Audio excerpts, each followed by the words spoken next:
Subscribe कीजिए दोस्तों हमारे चैनल को। नोटिफिकेशन पाने के लिए बेल आइकन को प्रेस कीजिए। Good morning all student. माँ ज्ञान भारती ग्रुप ऑफ एजुकेशन अंता में आपका ऑनलाइन क्लास के अंदर स्वागत है। हमने जो है सल्तनत कालीन भारत के बारे में आपको पढ़ाया और उसके बाद जब हम आज बात कर रहे हैं सल्तनत कालीन प्रशासन की सल्तनत जो काल था उसमें उनका प्रशासन कैसा था, तो इसमें आप देखिए सुल्तान की उपाधि तुर्की शासकों द्वारा प्रारंभ की गई। सबसे पहले बात करते हैं हम सुल्तान, ठीक है। ये तुर्की शासकों के द्वारा प्रारंभ की गई। किनके द्वारा? तुर्की शासकों के द्वारा। सुल्तान और महमूद गजनवी सुल्तान की उपाधि धारण करने वाला पहला शासक था। कौन था? सुल्तान की उपाधि धारण करने वाला महमूद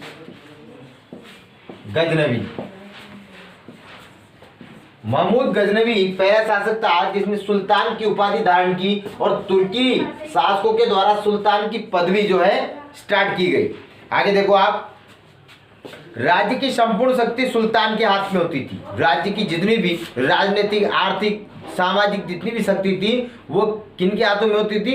सुल्तान के हाथों में, ठीक है। पूर्णतया प्रधान, इसमें आगे देखो आप, यह पूर्णतया प्रधान न्यायाधीश राजनीति एवं मजहब दोनों क्षेत्रों में अधिपति होता था। देखो, जो सुल्तान होता था वो पूर्णतया प्रधान होता था, मतलब मुख्य होता था शासन संचालन में। न्यायाधीश, ठीक है, वो भी होता था। और दूसरी बात, राजनीतिक और मजहब का मतलब धार्मिक रूप से भी उसको ही प्रधान माना जाता था। किसको? सुल्तान को, ठीक है। सुल्तानों से अपेक्षा की जाती थी कि वे उलेमा वर्ग की राय माने।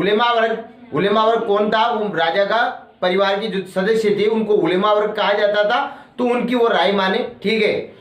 अब बात करते हैं हम अमीर। सल्तनतकालीन जो हमारा इतिहास है दिल्ली के संदर्भ में, उसमें अमीर किसको कहा गया? देखिए आप,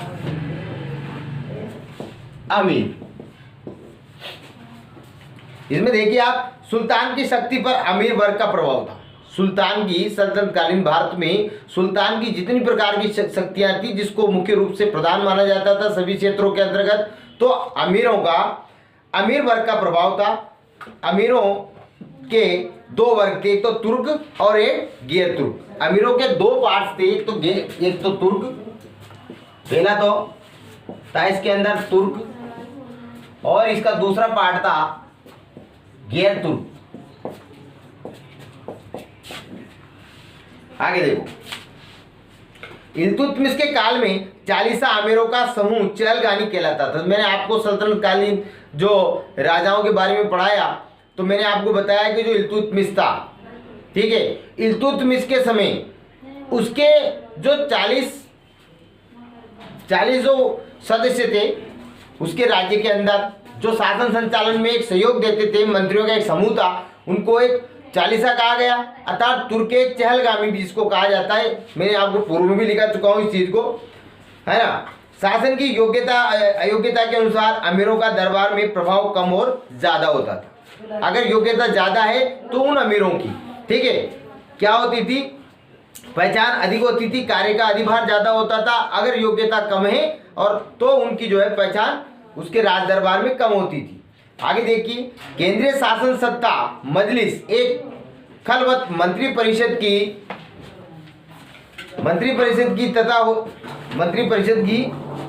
तरह होती थी। केंद्रीय शासन संस्था मजलिस एक खलवत मंत्री परिषद की तरह होती थी। तो मंत्री परिषद को क्या नाम दिया गया सल्तनतकालीन भारत में?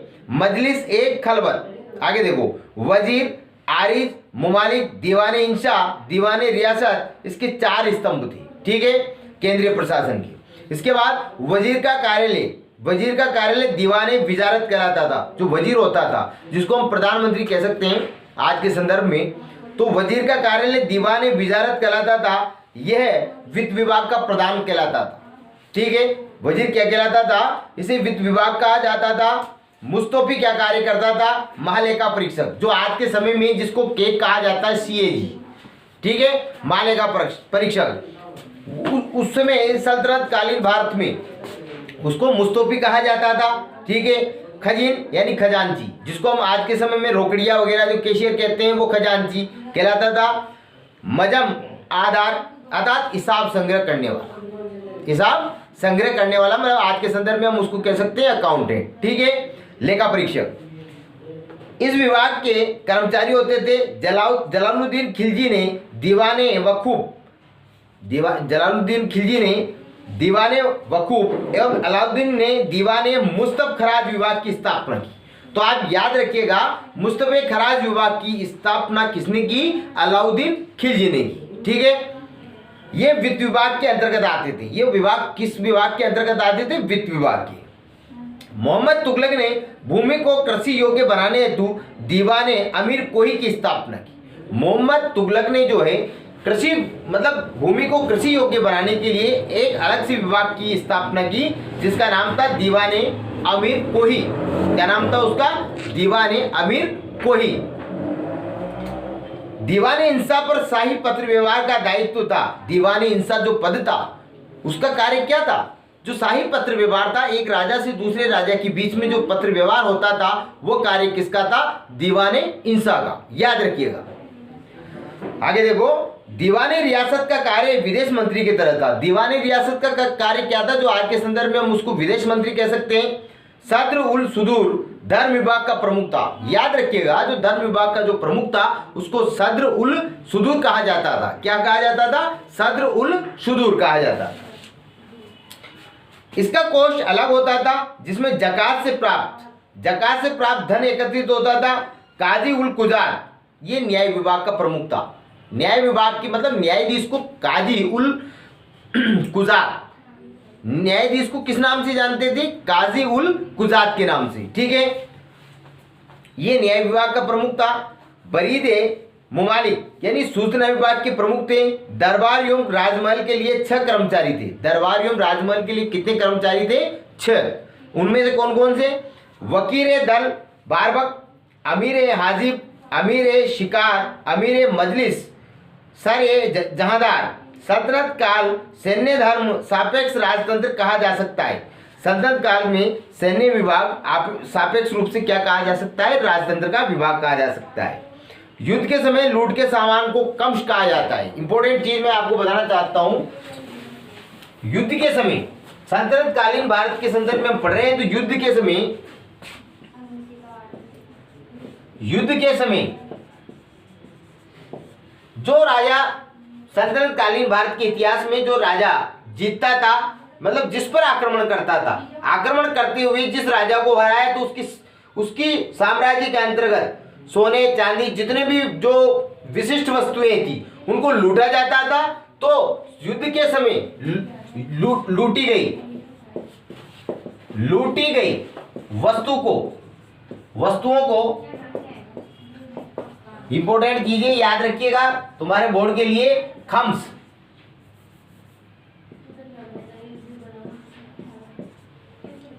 कहा जाता था। क्या कहा जाता था? युद्ध के समय लूटी गई वस्तुओं को कम्स कहा जाता था सल्तनत कालीन भारत के इतिहास में। आगे देखो, प्रांतीय शासन केंद्रीय शासन का प्रतिरूप था। प्रांतीय शासन किसका प्रतिरूप था? केंद्रीय शासन का, ठीक है। प्रांतपतियों को क्या कहा जाता था? वली या नाजिम। याद रखिएगा, जैसे वहां केंद्रीय प्रशासन में सबसे बड़ा अधिकारी वजीर होता था, राजा के अंतर्गत वजीर आला मतलब प्रधानमंत्री, ठीक है।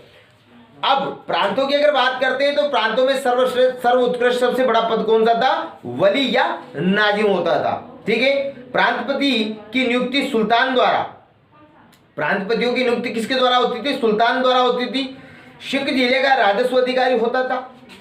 सिख कौन होता था? जिले का राजस्व अधिकारी, ठीक है। अंततः 1206 से 1526 ईस्वी तक दिल्ली की सल्तनत काल में साम्राज्य सीमा तत्कालीन सुल्तान की सैनिक शक्ति के अनुसार क्या होती रही? घटती और बढ़ती रही।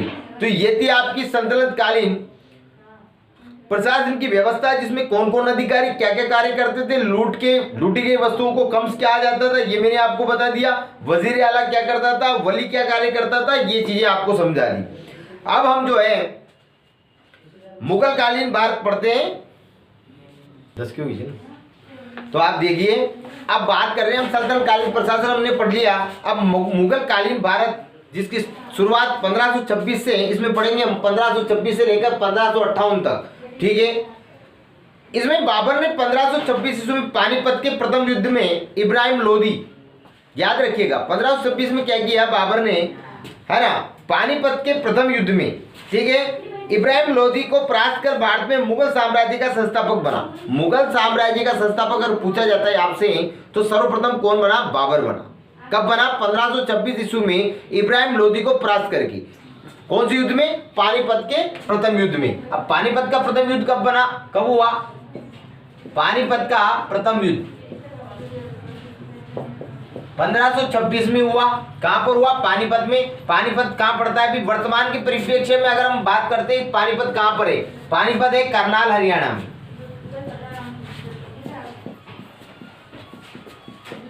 ठीक है, करनाल हरियाणा में है, ठीक है।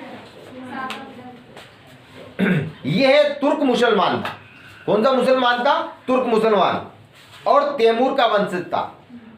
किसका वंशज था, तैमूर लंका।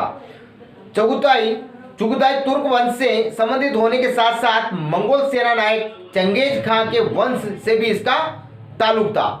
क्यों था, किसकी मां चंगेज खां की पुत्री थी। आपको मैं बताऊं, इसकी मां किसकी पुत्री थी, चंगेज खां की, ठीक है। इसकी मां चंगेज खां की वंशज थी। जहीरुद्दीन मोहम्मद बाबर प्रारंभ में पिता की मृत्यु के बाद, इसके पिता की मृत्यु के बाद, बाबर के पिता की मृत्यु होने के उपरांत फरगना की गद्दी पर, फरगना एक राज्य था, उसकी गद्दी पर बैठा और बादशाह की उपाधि भी जो है इसने धारण की, ठीक है। आगे देखो, प्रारंभ की मृत्यु के बाद फरगना की गद्दी पर बादशाह की उपाधि के साथ बैठा। बादशाह की उपाधि धारण करने वाला ये पहला तैमूर वंशीय शासक था, ठीक है। आगरा से 40 किलोमीटर दूर खानवा में बाबर एवं राणा सांगा का युद्ध हुआ। मार्च कब हुआ, मार्च 1527 में। देखिए आप 1527 में, 1526 में तो पानीपत का हुआ, अब 1527 में क्या हुआ, देखो आप 1527 ईस्वी में खानवा का युद्ध। अब खानवा कहां पड़ता है अभी, है ना, भरतपुर के रूपवास तहसील में, रूपवास तहसील में पड़ता है। याद रखिएगा ये चीज आपके लिए, ठीक है। तो 1527 ईस्वी में बाबर का किसके साथ युद्ध हुआ, राणा सांगा के साथ। कब हुआ, 1527 में खानवा में, ठीक है। आगे पूछा जा सकता है खानवा स्थान कहां पर है, तो भरतपुर के रूपवास तहसील में। देखिए आप अब राणा सांगा से मार्च 1527 में हुआ। बाबर ने युद्ध तुल्गुनुमा पद्धति से लड़ा। तुल्गुनुमा जो पद्धति थी उसके द्वारा ये लड़ा, ठीक है। ये यम जिहाद का नारा दिया। जिहाद का मतलब धर्म का नारा, ठीक है। विजय होने के बाद बाबर ने गाजी की उपाधि धारण की। अब बात आती गाजी किसको कहते हैं, मतलब दूसरे के धर्म को समूल रूप से नष्ट करके अपने धर्म के प्रति, है ना, धार्मिक राजतंत्र स्थापित करना। और राजतंत्र स्थापित करने के बाद जब शासक बनना तो गाजी की उपाधि धारण की, ठीक है। गाजी की उपाधि धारण की 1528 में बाबर ने चंदेरी के, ठीक है, चंदेरी कहां पर पड़ता है, मध्य प्रदेश में, तो चंदेरी के शासक मेदिनी राय को परास्त किया। 1529 में घाघरा के युद्ध में बाबर ने अफगानों को परास्त किया। किनको परास्त किया, अफगानों को। बाबर की मृत्यु 26 दिसंबर 1530 ईस्वी को हुई। इसे यमुना के किनारे, कहां पर, यमुना के किनारे मतलब आगरा में, ठीक है, आगरा में रामबाग में दफनाया गया। कहां पर दफनाया गया इसको, आगरा में यमुना नदी किनारे पर रामबाग में दफनाया गया। बाबर ने अपनी दिनचर्या की पुस्तक तुर्की भाषा में लिखी, मतलब बाबरनामा, जिसका नाम बाबरनामा या तुझके बाबरी, उसकी आत्मकथा का नाम क्या है, बाबरनामा या तुझके बाबरी।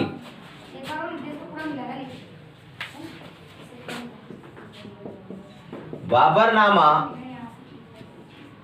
या तुझके बाबरी, ये कौन सी भाषा में लिखी गई? तुर्की भाषा में।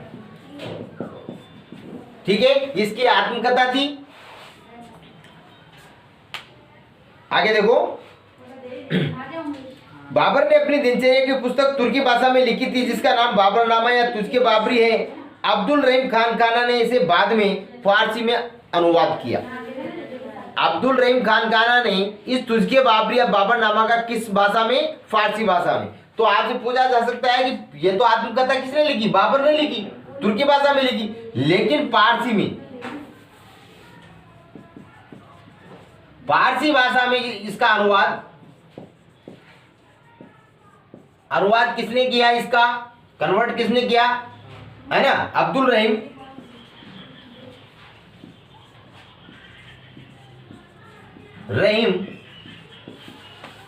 खाना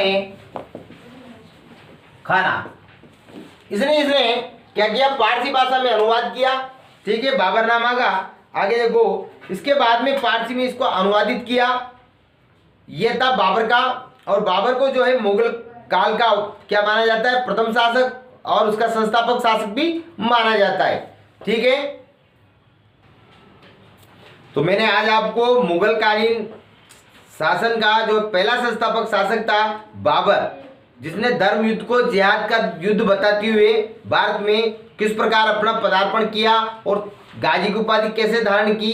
ठीक है, उसने पहला युद्ध पानीपत का किस प्रकार किया, किससे किया, खानवा युद्ध कहां पर हुआ और किससे हुआ, सारी चीज मैंने आपको बताई। उसकी आत्मकथा तुर्की भाषा में तुझके बाबरी या बाबरी के नाम से जाना जाता है, बाबरनामा के नाम से। इसका फारसी में अनुवाद मैंने आपको बता दिया, अब्दुल रहीम खान काना ने किया। आज के लिए बस इतना ही। नेक्स्ट वीडियो में हम जो है हुमायूं के संदर्भ में बात करेंगे। धन्यवाद।